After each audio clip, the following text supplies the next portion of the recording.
नमस्कार, मैं हूँ ईडी न्यूज़ चैनल से लाली झा। आप देख रहे हैं और मैं यहाँ पर कद्दावर नेता आर बंसल के यहाँ पर आया हूँ, जो प्रदेश के सचिव थे, और मैं इनसे जानना चाहूँगा कि इन्होंने कांग्रेस पार्टी क्यों छोड़ी है, किस वजह से छोड़ी है कि ये कद्दावर नेता थे। दूसरी बात है, 2018 में उन्होंने दूसरे नंबर पर भाजपा के प्रत्याशी हरिशंकर खटीक से दूसरे नंबर पर थे, जिनके वोट 26,600 वोट आए थे, जो दूसरे नंबर पर थे।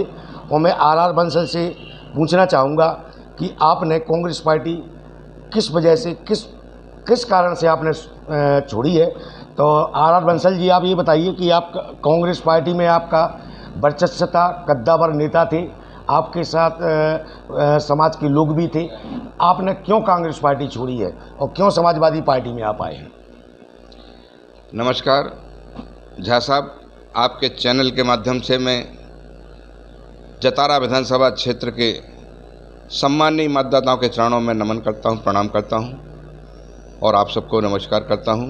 मैं आर बंसल, बैरवार विधानसभा 44 जतारा, टीकमगढ़। आपका प्रश्न है कि आप कांग्रेस पार्टी में प्रदेश सचिव थे और आपने चुनाव लड़ कर के सेकंड पोजीशन पाई थी। निश्चित तौर पे मैं डीएसपी से रिटायर होने के बाद 2018 में कांग्रेस पार्टी ज्वाइन किया था और माननीय जब प्रदेश अध्यक्ष हुआ करते थे कमलनाथ जी, उन्होंने मुझे कांग्रेस पार्टी ज्वाइन करा करके उन्होंने आश्वासन दिया था कि हमें क्षेत्रीय व्यक्ति की आवश्यकता है जतारा विधानसभा के लिए और आप वहाँ के रहने वाले हैं, आप काम करें, आपको मौका दिया जाएगा। हमने 2018 में काम किया, भरपूर काम किया और समाज को भी जोड़ा, गैर समाजों को भी जोड़ा। और जब टिकट की बारी आई तो कांग्रेस पार्टी ने पैराशूट उतार दिया, बाहरी प्रत्याशी को यहाँ पर भेज दिया, डॉक्टर विक्रम चौधरी को, जिससे मतलब हमारे क्षेत्र के मतदाताओं का, क्षेत्र के लोगों का एक मान घटा। और चूंकि बाहरी प्रत्याशी होने के कारण फिर मैंने जनता के कहने पर चुनाव लड़ा, निर्दलीय चुनाव लड़ा और जनता ने 26,600 मत देकर के मुझे द्वितीय स्थान पर रखा। और फिर वो 26,600 का रिजल्ट देख करके कमलनाथ जी ने जब मुख्यमंत्री बन गए 2019 में, तो उन्होंने बुलाया और उन्होंने कांग्रेस ज्वाइन करने के लिए कहा कि आप अब ज्वाइन करिए फिर से और 2023 आपकी होगी। और उनके आश्वासन पर, माननीय दिग्विजय सिंह और कमलनाथ जी के आश्वासन पर मैंने पुनः कांग्रेस ज्वाइन करी और मैं कांग्रेस में रहते हुए मैंने बूथ लेवल तक काम किया। क्षेत्र की जनता के हर घर घर जाकर मतदाताओं के घर मत हटेगा और मैंने अपनी दावेदारी मजबूती से प्रस्तुत की। और चूँकि माननीय कमलनाथ जी ने कह रखा था, उनका आप वीडियो भी देख रहे होंगे कि उन्होंने कहा था कि क्षेत्र के व्यक्ति को ही प्राथमिकता दी जाएगी, तो उसी आधार पर मैंने तैयारी की थी। लेकिन जब टिकट की बारी आई तो माननीय कमलनाथ जी ने क्षेत्र के व्यक्ति को न दे करके और बाहरी पैराशूट को यहाँ पर फिर से भेज दिया, जिससे हमारे क्षेत्र की जनता का एक मनोबल डाउन हुआ। और हमें भी थोड़ा सा, चूँकि हमारी समाज स्वतंत्रता के बाद से वंशकार बराधानक समाज को आज तक कांग्रेस पार्टी ने कोई टिकट नहीं दिया है, इसलिए हमारी समाज को भी अपमानित होना पड़ा और ठगा भी महसूस किया है। तो इस लड़ाई के कारण जो है कि हमारा हक व अधिकार कम मिलेगा, तो क्षेत्र की जनता की आवाज़ से और मैंने समाज की आवाज़ से मैंने पुनः कांग्रेस छोड़ी।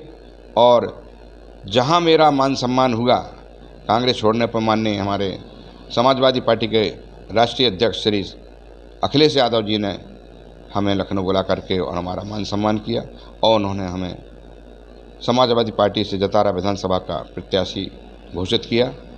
हम अपनी पूरी समाज की ओर से समाजवादी पार्टी के राष्ट्रीय अध्यक्ष आदरणीय श्री अखिलेश यादव जी की बहुत बहुत आभारी हैं कि उन्होंने हमारी समाज पर इतनी बड़ी कृपा की। इसी मान सम्मान की लड़ाई है, अगर जहां हमें मान सम्मान मिला तो मैं उस मान सम्मान के लिए पहुंचा हूं। ये कोई हमारा ऐसा नहीं है कि हम कांग्रेस पार्टी के, कब तक हम कांग्रेस पार्टी की पूंछ पकड़े रहते। नहीं, आपने जब तक मान के चलिए आपको तो कांग्रेस पार्टी से मान के वो टिकट मिलना ही था, और अब एंड टाइम पर मान के चलिए जो जैसे आपने कहा कि पैराशूट, तो पैराशूट ऐसा कौन सा प्रत्याशी आया है कि जो पैराशूट प्रत्याशी है? आपको नहीं मालूम 2018 में पैराशूट उतारा था, तो 1150 वोट लेकर के एक कांग्रेस का जो है वो किया उन्होंने, और फिर से पैराशूट उतार दिया है। क्षेत्र का नहीं उतारा, जो माननीय कमलनाथ जी ने अपने श्रीमुख से कहा था कि क्षेत्र के व्यक्ति को ही दिया जाएगा। मैं चूँकि बैरवार का रहने वाला हूँ, बैरवार में मेरा नर्रा गड़ा हुआ है, हक मेरा बनता था, तो फिर वैसे तो आप मान के चलिए 26,600 वोटों से दूसरे नंबर पर रही थी 2018 में, पर आपको माने कांग्रेस पार्टी ने, जब आपके कप्तान ने कमलनाथ जी ने आपने आश्वासन दिया था, फिर भी आपको टिकट नहीं दिया। कोई कारण होगा, या कोई पैसे से, या कोई बाहुबली से, या कुछ? अब देखिए, हमारी समाज एक गरीब समाज से आती है, अति दलित से आती है, और हमारे पास ऐसा पैसा नहीं है। अब चूँकि कांग्रेस पार्टी बड़े धनाढ्य लोगों की पार्टी है, और वहाँ सब पैसे वालों को टिकट दिया गया है, उस श्रेणी में हम नहीं आते थे। तो मैंने अपना एक निर्णय लिया कि शायद हम इस कंपटीशन में, धन के कंपटीशन में हम कभी आगे नहीं पहुंच पाएंगे, पार्टी हमें कभी नहीं मानेगी। हमारे पास जनबल है, धनबल नहीं है, इसलिए हम जनबल के साथ खड़े हुए और धनबल को हमने छोड़ दिया। बंसल जी, आप ये बताइए, शिक्षा और स्वास्थ्य पर आपकी पार्टी का क्या रुख रहेगा, क्या आपके विचार रहेंगे, और पार्टी के क्या भी उद्देश्य रहेंगे? जहाँ साहब, बहुत अच्छा प्रश्न आपने किया है। हमारे जतारा विधानसभा क्षेत्र में स्वास्थ्य और शिक्षा सबसे खराब स्थिति में है। आपने देखा भी होगा कि टीकमगढ़ जिले का रिजल्ट मध्य प्रदेश में सबसे पिछड़ा रहा है शिक्षा का। यहाँ शिक्षा का बहुत कमज़ोर स्तर है। हम चाहेंगे कि अच्छे शिक्षक स्कूल और कॉलेजों में लाकर के बच्चों को अच्छी अच्छी शिक्षा दें, और उस शिक्षा के आधार पर बच्चों का भविष्य बने, उनको रोज़गार मिले। स्वास्थ्य की व्यवस्थाएं भी आपने देखी हों।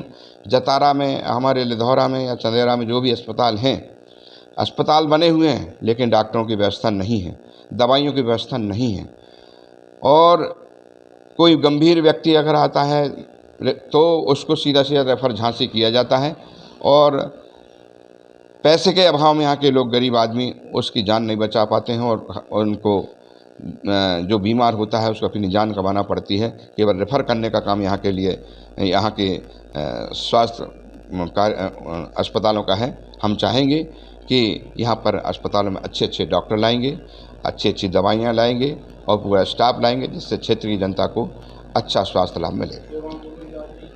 और रोजगारों के लिए क्या करेंगे? रोजगार, जो बेरोजगार है, जो आपने क्षेत्रीय माने चलिए है, और आपको पार्टी ने आपको टिकट भी दिया है क्षेत्र के हिसाब से कि आप क्षेत्रीय है, तो आप बेरोजगारों के लिए क्या रोजगार मिलेगा? देखिए, क्या उसके लिए?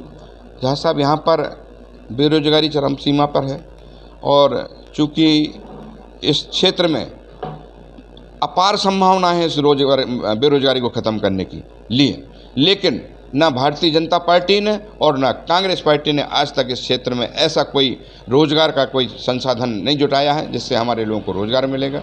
हम चाहते हैं, हमारी पार्टी चाहती है कि हम सत्ता में आए तो निश्चित तौर पे यहाँ पर ऐसे उद्योग लाएंगे जिससे पढ़े लिखे लोगों को उनकी योग्यता अनुसार उनको धंधा मिलेगा, और जो ट्रेंड मजदूर भी हैं, जो श्रमिक हैं, उनको भी वहाँ पर उद्योग में, फैक्ट्रियों में काम मिलेगा। ऐसा हम सोचेंगे, और हम पार्टी की तरफ से पूरी कोशिश करेंगे कि उनको उद्योग धंधे में उनको रोजगार दिलवाएंगे।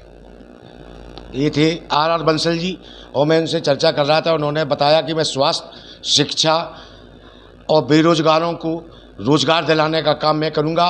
और तीसरी बात उन्होंने कहा कि मेरे द्वारा, मेरी समाजवादी पार्टी द्वारा कांग्रेस पार्टी सरकार नहीं बना पाएगी, मेरे ही सहयोग से कांग्रेस पार्टी सरकार बना पाएगी।